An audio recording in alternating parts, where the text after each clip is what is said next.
বিভিন্ন মানুষের প্রশ্ন থাকে কি করে আমরা আমাদের মেদ ঝরাবো।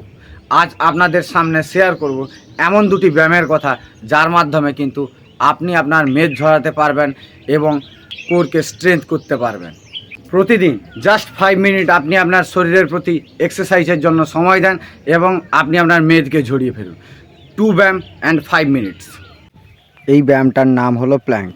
দেখানো পদ্ধতিতে পা এবং হ্যান্ডটাকে স্ট্রং থাকবে এবং আপনার দুটো হাতের মধ্যে দূরত্ব বডির কমফোর্টেবল সাইজ অনুযায়ী থাকবে। এই পদ্ধতিতে আপনি যখন ব্যায়াম করবেন তাতে দেখা যাবে পেটের মধ্যে থাকা জমানো চর্বিগুলোকে ঝরতে শুরু করবে ধীরে ধীরে। তবে এই পদ্ধতিতে আপনি যখন করতে থাকবেন পেটের মধ্যে ভাইব্রেট হবে। আর এই ব্যায়ামটির নাম হলো মাউন্টেন ক্লাইম্বার।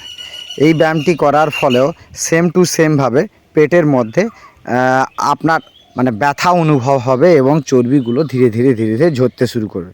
প্রাথমিক অবস্থায় প্ল্যাঙ্ক ব্যায়ামটি 30 সেকেন্ড হোল্ড করুন, তারপরে ধীরে ধীরে টাইমিংস বাড়ান এবং মাউন্টেন ক্লাইম্বার ব্যায়ামটি প্রাথমিক অবস্থায় 15 থেকে 20 বার ধীরে ধীরে ধীরে ধীরে সময়টা বাড়ান এবং এই রিপিটেশনটা মিনিমাম 3 বার যেন হয়। দেখা হচ্ছে পরের অন্য কোনো ভিডিওতে।